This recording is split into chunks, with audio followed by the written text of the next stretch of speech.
All in one Sunil Khare YouTube channel में आपका स्वागत है। सप्तवर्गीय जन्म पत्रिका के हमने द्वितीय भाग में शुभ अशुभ वर्ग तक हम कार्य कर चुके थे, तो इससे आगे अब हम लेखन कार्य प्रारंभ करते हैं। वर्ग गणना करने में सहजता होगी।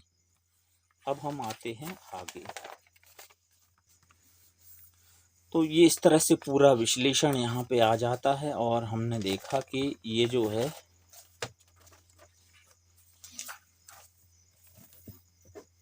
ये लग्न विचार यहाँ पे हम करते हैं। तो ये पूरी यहाँ पे अब ये जो आप देख रहे हैं, तो इसमें हमने जो पूरा अब तक का जो अध्ययन किया है, तो उसमें लग्न विचार और नक्षत्र विचार इसमें आएगा इस पेज में। तो ये आपको देखना है, लग्न विचार, नक्षत्र विचार, और फिर इसके बाद सामान्य कथन कहना है आपको। सामान्य कथन आप जितने प्रकार से कहना चाहें वो कह सकते हैं। और इसके बाद में आप जो है इसमें मंगल विचार भी यहाँ पे कहेंगे और ग्रह विचार भी कहेंगे। तो ये इस तरह से आपका ये पूरा ग्रह विचार तक होगा। तो ये आपको पूरा विवरण जो है यहाँ पे लिखना होता है। तो ये क्रमशः ये पेज दिए हुए हैं और इन पेजों के बाद फिर ये गणना आती है, ये वाली।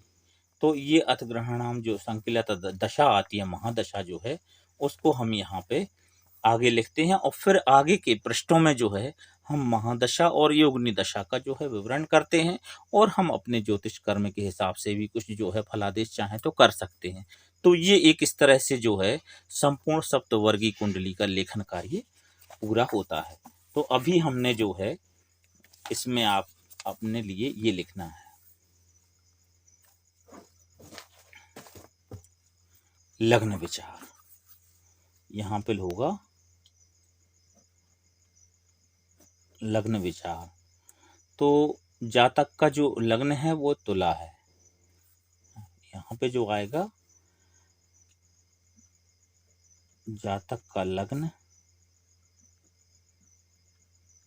तुला है और लग्न स्वामी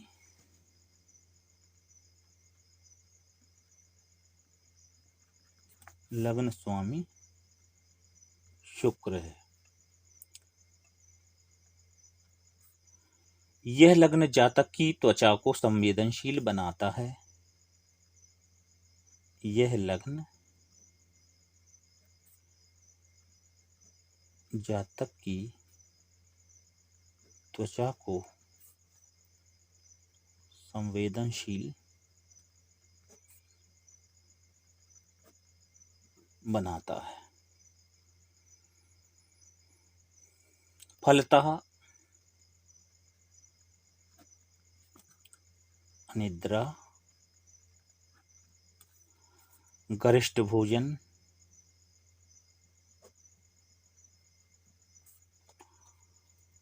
मद्यपान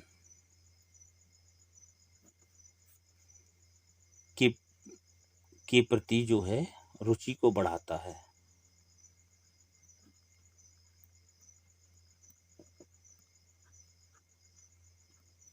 तो ये इस तरह से जो है ये लग्न विचार होता है। और स्वभावतः समझौतावादी होते हैं और सहयोगी वृत्ति भी होती है। इनमें अंतर्मुखी व्यक्तित्व के होने से ये पराधीनता स्वीकार होती है। तो ये इस तरह से ये पूरा लग्न विचार यहाँ पे आएगा और ये काफ़ी समय लगेगा। तो ये आप अध्ययन करके, ये पहले से आप जो है आपने जो ज्योतिषीय गणनाएं की हैं, तो उन गणनाओं के आधार पे आप एक सामान्य अध्ययन जो है वो यहाँ निकाल के और जातक के लिए यहाँ पे लिखना चाहिए। तो यहाँ पे ये हम जो है बाद में लिख देंगे और ये आप समझ गए होंगे। तो इस तरह से हम अगली गणना कर देंगे।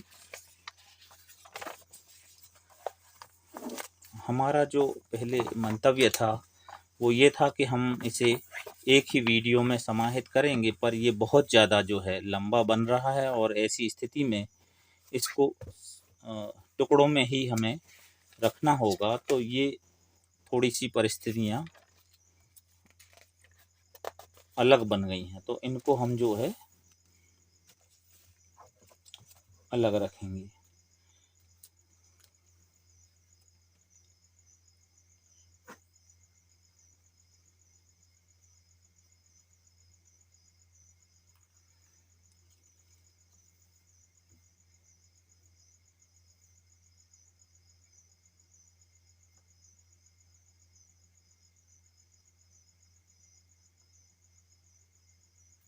यहाँ लिखना है महादशा।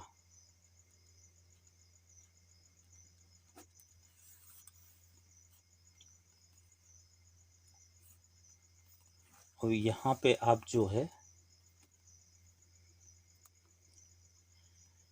लिख सकते हैं कि शनि, और इसका वर्ष होता है 19, और इसको आप लिखेंगे 19 वर्ष, और भोग्य लिखेंगे आप 9 वर्ष 9 माह और 18 दिन। तो ये इस तरह से आपको लिखना होगा।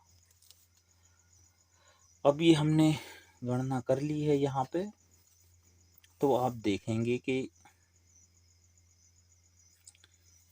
ये यहाँ पे जो है हमें ग्रह लिखना होगा। तो ये वर्ष और मास और ये दिन दिया हुआ है, तो इसके आधार पे हमें जो है ग्रह लिखना होता है। तो कैसे लिखेंगे, आपको महादशा जब लिखनी होगी तो इसको लिखने में आपने जो है इसमें ये ध्यान देना होता है कि यहाँ आपको ग्रह लिखना होगा। ग्रह लिखने के बाद आपको शनि से शुरू हुई है तो आपको शनि से क्रम लेना होगा। शनि, बुध, केतु, शुक्र, सूर्य, चंद्र, मंगल, राहु और बृहस्पति। तो ये इस तरह से हमने लिखा हुआ है। अब हम देखेंगे कि भोग्य वर्ष कितना है। तो ये इसमें 9 वर्ष, और ये है 17 वर्ष, और ये है 7 वर्ष, ये 19 वर्ष, ये 6 वर्ष होता है सूर्य, और चंद्रमा 10 वर्ष होता है, ये मंगल 7 वर्ष, और राहु 18 वर्ष, और गुरु या बृहस्पति 16 वर्ष होते हैं। और ये यहाँ पे जो देखेंगे तो हमारी ये जो गणना है अभी, ये जो भोग्य काल है तो इसमें 9 वर्ष 9 मास और 18 दिन है। अब ये यहाँ पे अभी हमको नहीं लिखना है, इसमें कोई हमारे लिए समांक प्राप्त नहीं है। तो ये इस तरह से हो जाएगा। अब यहाँ पे जो हम देखेंगे तो ये एक यहाँ पे जो कॉलम जो लिखे हुए हैं, तो ये 1 कॉलम 2 और 3, तो इनमें क्या नाम देना है आप ये देख सकते हैं। तो इसमें देना है ईसवी सन, तो इसमें ईसवी सन देना है, और इसमें देना है मास, और इसमें देना है दिन। तो ये आपका यहाँ पे ये लिखा जाएगा। तो जैसा कि ये जो महादशाएं हैं ये 2031 तक चलेगी, काहे की शनि की महादशा, तो ये लिखा हुआ है हमें। और फिर यहाँ पे ये चलेगी 48 तक, फिर ये चलेगी 2055, ये 2075, ये 2081, ये 2091, और ये 2098, ये 21, 2000, ये 2116 में जाएगा है ना, और ये 2132 तक जाएगा, ये होगा। अब मास की बात करें तो ये जो गणना हो रही है तो ये 1/28 की गणना है। तो इसमें जो है ये पूरा जो है 1/1 आएगा, मतलब ये 1 जनवरी है, ये जनवरी के माह तक की गणना है। और इसमें दिन जो है वो 28 की गणना यहाँ पे की गई है। तो ये आपको यहाँ पे लिख देना है 28। ये हो गया। तो ये आपका पूरा महादशा जो चक्र है वो तैयार हो जाता है। अब हमको जो है अंतरदशा के बारे में लिखना होगा। तो ये अंतरदशा के बारे में भी हमें इसी प्रकार से ये गणना हमने जो की है, हमें उसका यहाँ पे जो है लेखन कार्य करना होता है। तो यहाँ पे जो है सबसे पहले अंतरदशा है शनि में शुक्र की।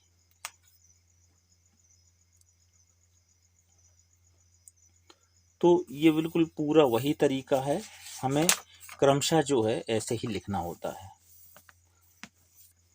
तो ये आप समझ गए होंगे। तो हम अंतर्दशा और आपको लिख के बता दे रहे हैं। इसके बाद आप यहाँ पे जो है शनि के बाद जो है इस पेज पे आपकी जो आएगी कौन सी, वो आ जाएगी बुध से बुध की अंतर्दशा आएगी। फिर इसमें केतु की अंतर्दशा आदि ग्रहों की आती है। तो ये इस तरह से यहाँ पे लिखना होता है ना। तो यहाँ पे क्या लिखेंगे हम, शनि में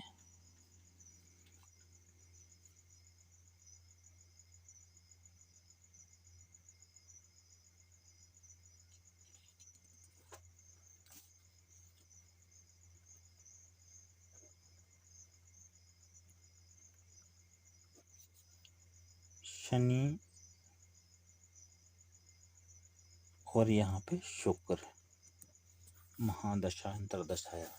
तो ये शनि में शुक्र का अंतर होगा। यहाँ पे हम लिख देंगे स्पष्ट कि शनि में शुक्र आदि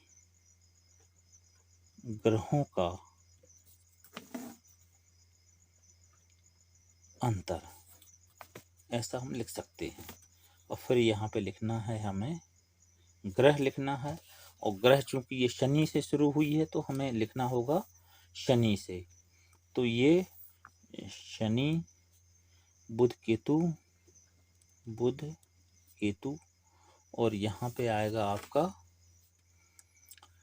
शुक्र सूर्य, और यहाँ पे चंद्र और मंगल और राहु, और यहाँ पे बृहस्पति। तो ये आ गया आपका। अब यहाँ पे देखेंगे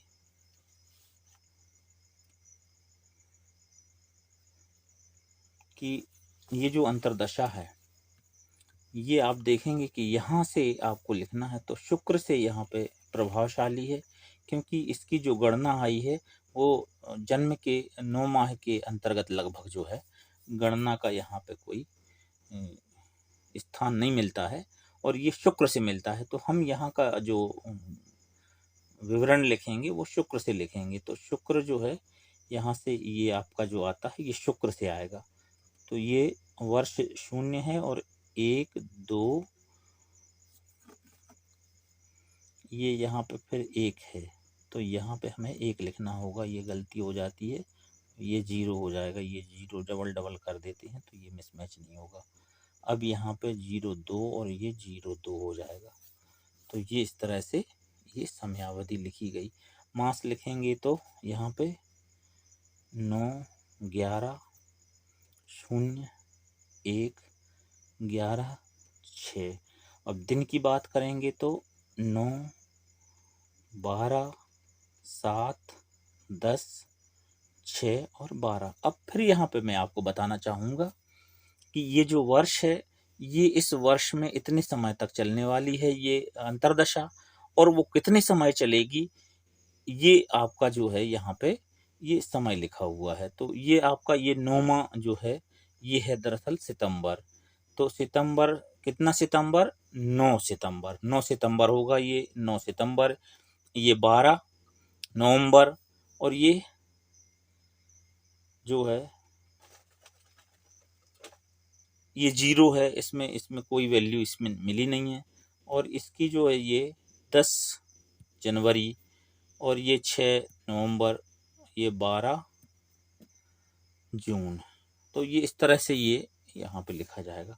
अब ये हम इसमें फिर यहाँ पे ईस्वी सन आएंगे, यहाँ पे ईस्वी आएगा।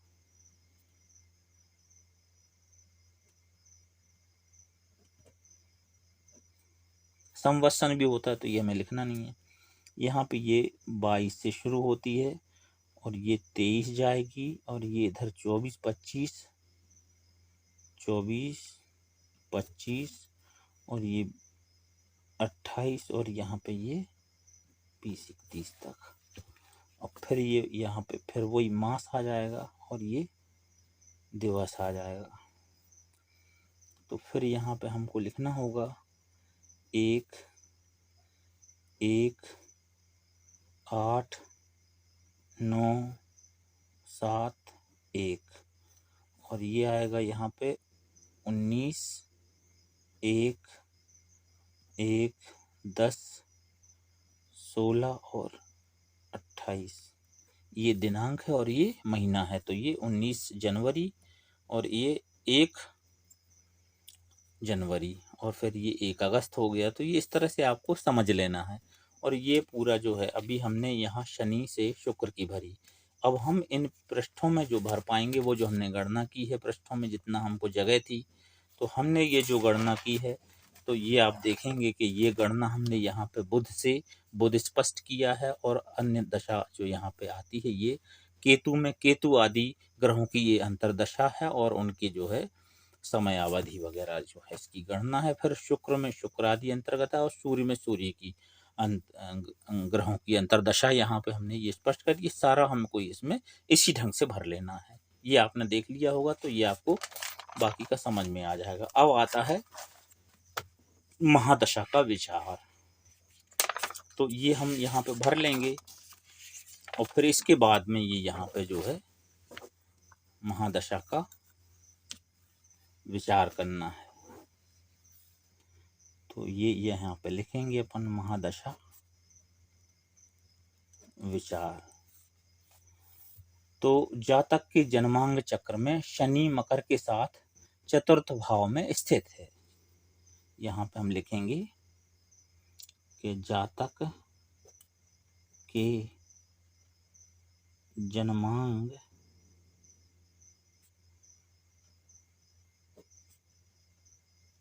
चक्र में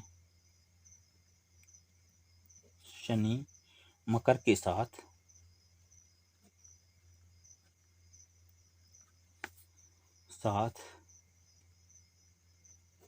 चतुर्थ भाव में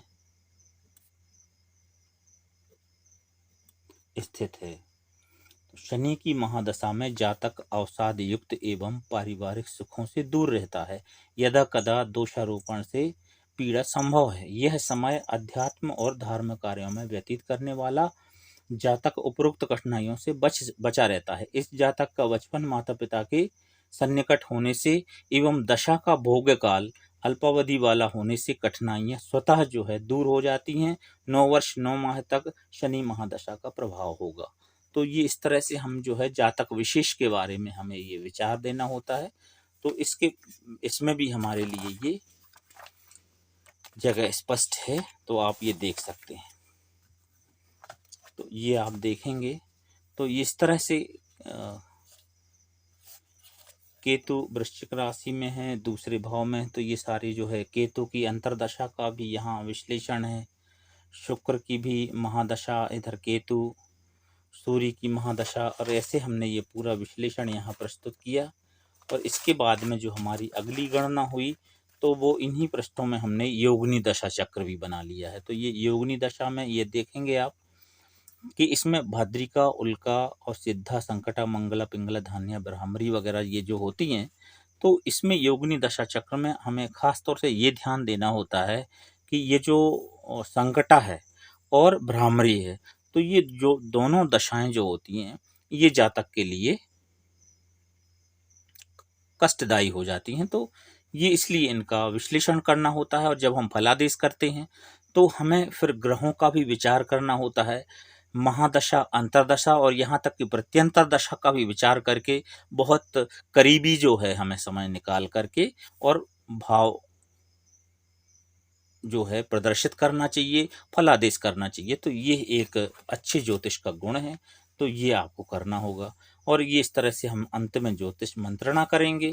और इसके बाद में हम जो है इसमें ज्योतिष मंत्रणा में जैसे विवाह योग कब है, किस दिशा में विवाह होना है, और जातक को कौन से जो है रत्न आदि धारण करना होंगे, पूजा पाठ इत्यादि करने का जो योग बनता है वो आप जो है विशेष आप लिख सकते हैं। तो ये आपका जो है एक अच्छे ज्योतिष होने का गुण है। तो आपके लिए ये बहुत ही काम आएगी। और फिर यहाँ पे आप अपना यहाँ पे नाम लिख सकते हैं। तो ये पूरी जो है इस तरह से सप्तवर्गीय कुंडली ये जो है तैयार हो चुकी है।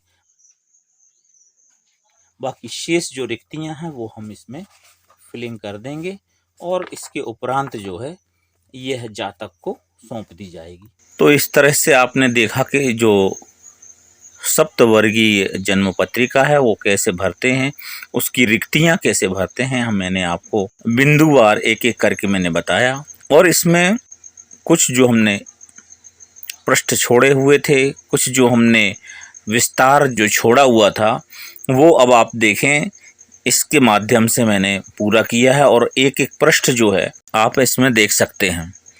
ये बिल्कुल फाइनली हमारी जो है सप्तवर्गीय जन्म पत्रिका पूर्णतः लिखी जा चुकी है, पूर्णतः भरी जा चुकी है। तो आप क्रमशः जो है एक एक पृष्ठ आप देख सकते हैं, ताकि इसमें जो है पुनरावलोकन कर सकें आप भी कि कहीं आपसे चूक तो नहीं हो रही है। और जिस तरह से मैंने आपको बताया कि एक एक तथ्य जो है हमें बारीकी से विचार करके इसमें भरना होते हैं। प्रयास होना चाहिए कि हमारी जो गणना शुद्ध हो। अब ये देखें आप, ये जो फलादेश किया था, तो इस फलादेश को भी हमने जो है पूरा कर दिया है। और क्रमशः लगने से लेकर के ग्रहों पर विचार हुआ है, और प्रत्येक ग्रहों का जो यहाँ पे संक्षिप्त विचार प्रस्तुत करते हैं। और उसके बाद हमें पूरी कोशिश करनी चाहिए कि जातक से संबंधित समस्त तथ्यों का यहाँ पे उद्घाटन हो सके। तो मुंथा का भी यहाँ पे विवरण मैंने दिया। इसके अलावा इसमें योगिनी का भी जो है चक्र यहाँ पे तैयार किया गया। और महादशा का जो है फलादेश भी करना अनिवार्य होता है। तो इन पृष्ठों में लगभग 5 ग्रहों की महादशाओं का वर्णन आप कर पाते हैं। और इसके अलावा जो रिक्त स्थान है तो उसमें हमें फलादेश करना होता है। तो ये आप देखेंगे कि योगिनी के बारे में भी विचार है, और ज्योतिषीय मंत्रणा भी हमने यहाँ प्रस्तुत की है। और अंतिम जो पृष्ठ था उसमें हमारा जो विचार था मंगल विचार और अन्य जो योग बनते हैं उन पर विचार किया जाना चाहिए। यहाँ पे हमने अंत में जो है काल सर्प का भी विचार प्रस्तुत किया है।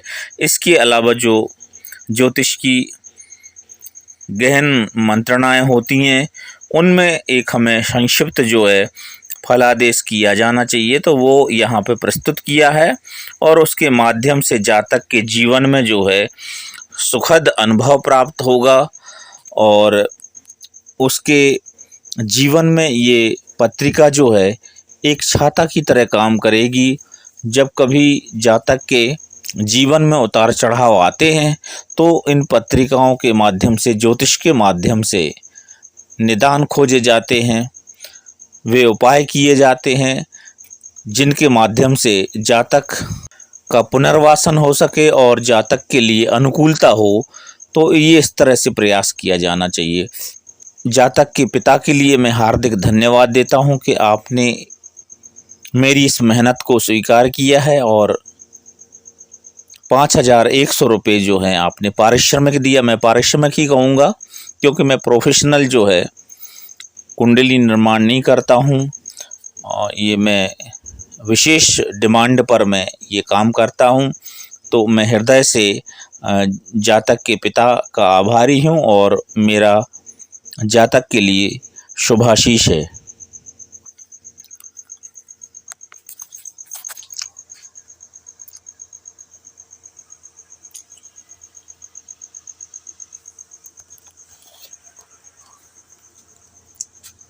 बहुत ही ये श्रम साध्य कार्य है, और इसमें बहुत बारीकी से करना होता है ताकि दोषपूर्ण ना हो। और इस तरह से मुझे लगता है कि सप्तवर्गीय जन्म पत्रिका लिखने में आपको बहुत मदद मिलेगी। तो ये वीडियो मैं पहले एक सेगमेंट में बनाने का प्रयास था मेरा, परंतु अब मैंने इसे सोचा है कि इसे मैं टुकड़ों में कर देता हूँ। तो मैं इसमें जो है नंबर दे दूँगा, तो आप कृपया करके इसमें क्रमशः इनके विभाग जो हैं वो लेकर के और क्रमशः आप इसमें लिखते जाएंगे, तो ये आपको काफ़ी सहायक सिद्ध होगा ये वीडियो। धन्यवाद।